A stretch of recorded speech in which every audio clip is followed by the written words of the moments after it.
ಕೊನೆಗೂ ರಾಜೀನಾಮೆ ಕೊಟ್ಟರು.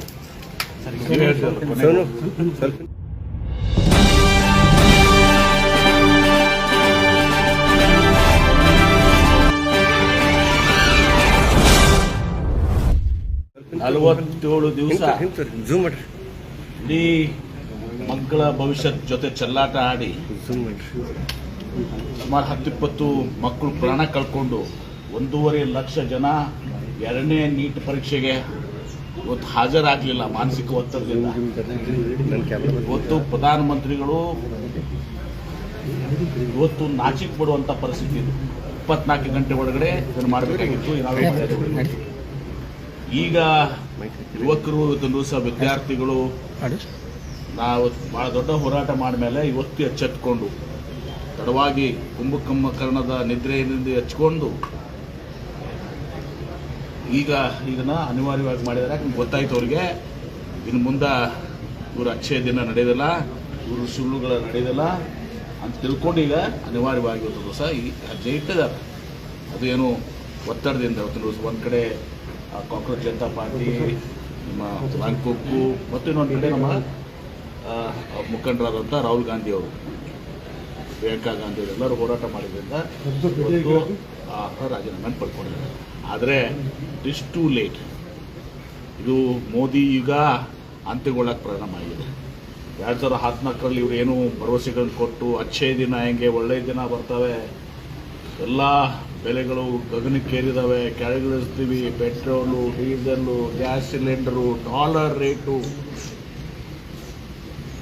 ಇದೆಲ್ಲವೂ ಕೂಡ ಇವತ್ತು ನಿಲ್ಲಿಸೋದಾಗಿದೆ. ಇದು ನೆಕ್ಸ್ಟ್ ಬರ್ತದೆ ಎಥನಾಲು. ಅದೇ ವೈಜ್ಞಾನಿಕವಾಗಿ ಅದನ್ನು ಸರಿಯಾಗಿ ಟೆಸ್ಟ್ ಮಾಡಿ ಜನರ ವಿಶ್ವಾಸವನ್ನು ಗಳಿಸಿ ಎಕ್ಸ್ಪರ್ಟ್ಸನ್ನು ತಜ್ಞನ ಕರೆದು ಬೇರೆ ಬೇರೆ ವಿದೇಶದಲ್ಲಿ ಇರುವಂಥದ್ದು ಎಥನಾಲ್ ಏನು ಬ್ರಾಜಿಲು ಮತ್ತು ಇನ್ನಿತರ ಕಂಟ್ರೀಸಿಂದ ಇದು ಮಾಡುವಂಥದ್ದು, ಯಾವ ರೀತಿ ಅವು ಜನಸಾಮಾನ್ಯರ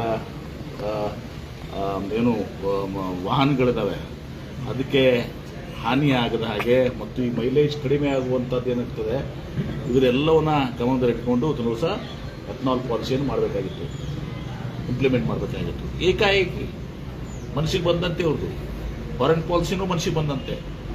ಅಟಲ್ ಬಿಹಾರಿ ವಾಜಪೇಯಿ ಸದಕ್ಕೆ ಫೈನಾನ್ಷಿಯಲ್ ಪಾಲಿಸಿನ ನಮ್ಮ ಫಾರಿನ್ ಪಾಲಿಸಿನ ಒಪ್ಕೊಂಡಿದ್ರು. ಇವತ್ತು ಮನಮೋಹನ್ ಸಿಂಗ್ ಅವ್ರನ್ನ ನೆನೆಸ್ಬೇಕು ನಾವು. ನರಸಿಂಹರಾವ್ ಅವರು ಪ್ರಧಾನಮಂತ್ರಿ ಇದ್ದಾಗ ಮನಮೋಹನ್ ಸಿಂಗ್ ಅವರು ಫೈನಾನ್ಸ್ ಮಿನಿಸ್ಟರ್ ಆಗಿ ತದನಂತರ ಅವರೇ ಪ್ರಧಾನಮಂತ್ರಿಯಾಗಿ ದೇಶಕ್ಕೆ ಒಂದು ಅತ್ಯಂತ ಹೆಮ್ಮೆ ಪಡುವಂಥ ಒಂದು ಆರ್ಥಿಕ ವ್ಯವಸ್ಥೆಯನ್ನು ನಮ್ಮ ದೇಶಕ್ಕೆ ಕೊಟ್ಟಿದ್ರು. ಸಂಪೂರ್ಣವಾಗಿ ಅದನ್ನು ಹಾಳು ಮಾಡಿಬಿಟ್ಟಿದ್ದಾರೆ. ದೇಶ ಅಧೋಗತಿಗೆ ಹೋಗಿದೆ. ಇನ್ನು ಮುಂದೆ ಮೋದಿಯವರ ಇದು ನಡೆಯೋಲ್ಲ. ಆಮೇಲೆ ವಾಟ್ಸಪ್ನಲ್ಲಿ ಒಬ್ಬ ಪ್ರಧಾನಮಂತ್ರಿ ಗಂಟೆ ಗೌರವ ಅಂತದ್ದು ಯಾರೇ ಅಡ್ರೆಸ್ ಮಾಡಬೇಕಾದ್ರೆ ಒಂದು ದಿವಸ ಪ್ರಧಾನಮಂತ್ರಿ ಅದಕ್ಕೆ ಪ್ರಾಪರ್ ಒಂದು ಪ್ರೋಟೋಕಾಲ್ ಇರ್ತದೆ, ಘನತೆ ಗೌರವ ಇರ್ತದೆ. ವಾಟ್ಸಪ್ ಮಾಡಿ ಒಂದು ದಿವಸ ರಾತ್ರಿ ವಾಟ್ಸಪ್ ಮಾಡಿ ಹುಡುಗಾಟಿಕೆನ ಇದು ಒಂದು ದಿವಸ ಪ್ರೆಸ್ ಕಾನ್ಫರೆನ್ಸ್ ಮಾಡಲಿಲ್ಲ. ಮನೆಯಲ್ಲಿ ವಿದೇಶಕ್ಕೆ ಹೋದಾಗೂ ಪ್ರೆಸ್ನವ್ರು ಕೇಳಿದ್ರೆ ಓಡೋಗ್ಬಿಟ್ರು. ಒಮ್ಮೆ ಟೆಲಿಪ್ರಾಂಪ್ಟರ್ ಇಟ್ಕೊಂಡು ಏನು ಬರ್ದು ಕೊಟ್ಟಿರ್ತಾರೆ ಅದನ್ನು ಓದೋದು. ಎಲ್ಲ ರಂಗದಲ್ಲಿ ವಿಫಲ ಆಗಿದ್ದಾರೆ. ಬೆಲೆ ಏರಿಕೆ, ರೈತರ ಆದಾಯ ದ್ವಿಗುಣ ಮಾಡ್ತೀವಿ ಅಂತ ಹೇಳಿ ಏನು ದ್ವಿಗುಣ ಆಯ್ತು ರೈತರ ಆದಾಯ?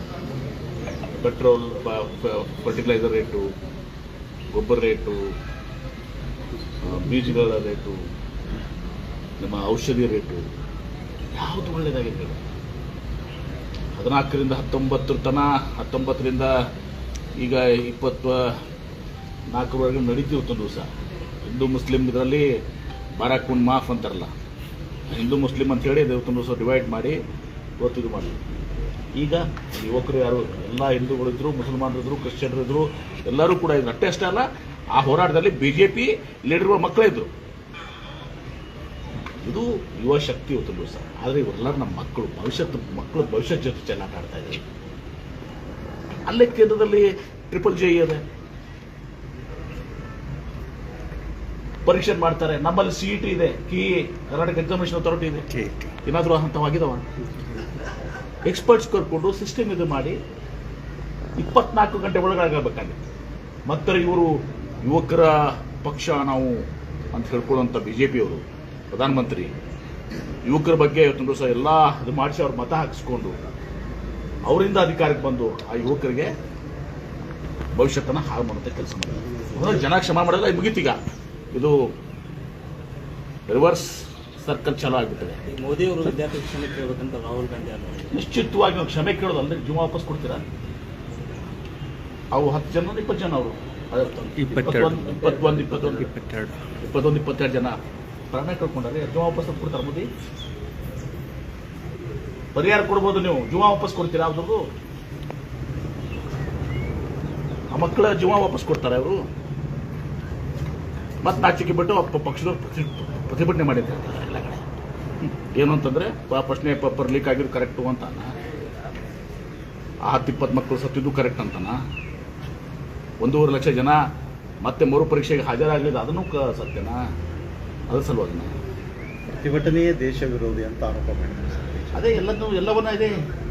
ನಿಮ್ಮ ವೈಫಲ್ಯ ಬಂದಮೇಲೆ ಪಾಕಿಸ್ತಾನ, ಹಿಂದೂ ಮುಸ್ಲಿಮು, ಬೆಲೆ ಏರಿಕೆಗೂ ಪಾಕಿಸ್ತಾನು, ಬೆಲೆ ಏರಿಕೆಗೂ ಮುಸ್ಲಿಮಾನು, CET ಪೇಪರ್ ಲೀಕಿಗೂ ಮುಸಲ್ಮಾನು, ಅಲ್ಲೂ ಹಿಂದೂ ಮುಸ್ಲಿಮು ಎಲ್ಲ ಏನು ಬರ್ತದೆ ಅಂದ್ರೆ ಏನರ್ಥ?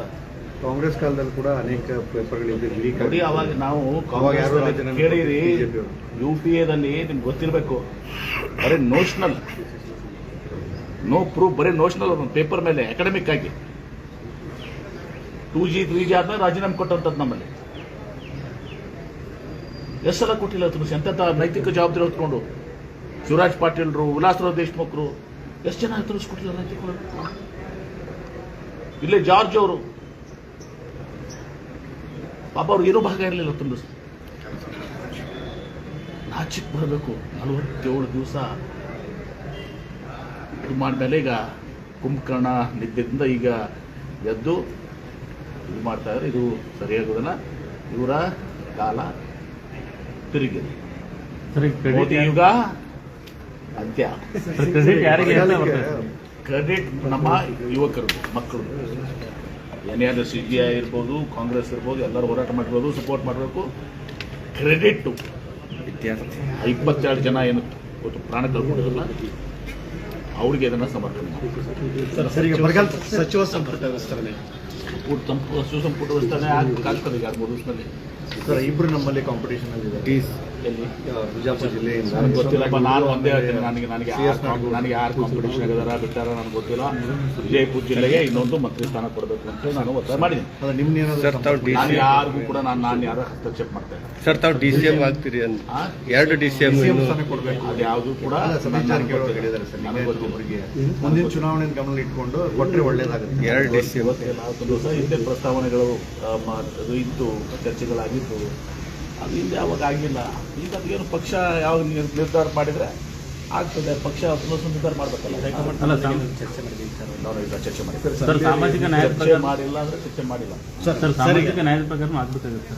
ಯಾಕಂದ್ರೆ ಒಕ್ಕಲಿಗರ ಲಿಂಗಾಯತರಿಲ್ಲ ನೋಡಿ. ಕಾಂಗ್ರೆಸ್ ಪಕ್ಷದಲ್ಲಿ ಅದೆಲ್ಲ ಹಿಡಿಯೋದಿಲ್ಲ. ಕಾಂಗ್ರೆಸ್ನಲ್ಲಿ ಪಕ್ಷ, ಕಾಂಗ್ರೆಸ್ ಕುಟುಂಬ ಅದು. ಸರ್, ರಾಜ್ಯದಲ್ಲಿ ಈಗ ಭೀಕರ ಬರ ಇದೆ. ವಿಜಯಪುರ ಜಿಲ್ಲೆ ಮಳೆ ಕೂಡ ಆಗಿಲ್ಲ. ಕೆಲವು ಇದೆಲ್ಲಾನು ಕೂಡ ಬಂದು ಬಿಜಾಪುರ ಬರಗಾಲ ಘೋಷಣೆ ಮಾಡೋದು ಯಾರು? ಕೇಂದ್ರ ಸರ್ಕಾರ.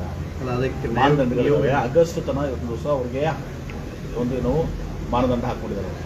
ಆದರೆ ಅದು ಉಪಯೋಗ ಆಗುತ್ತಲ್ಲ. ಆಗಸ್ಟ್ ಆದಮೇಲೆ ಅದೆಲ್ಲ ಮಳೆ ಬೆಳೆ ಎಲ್ಲ ಅವಾಗ ಲಾಸಸ್ಸನ್ನು ಕ್ಯಾಲ್ಕುಲೇಟ್ ಮಾಡೋದು ಕೇಂದ್ರ ಸರ್ಕಾರ. ಆದರೆ ಕೆಲವು ಕಡೆ ಇವತ್ತು ಏನು ಮಾಡ್ಲಿಕ್ಕೆ ಆಗಂಗಿಲ್ಲ. ಒಂದೇ ಬಿತ್ತನೆ ಆಗಿದ್ದು ಹಾಳಾಗೋಗಿದೆ.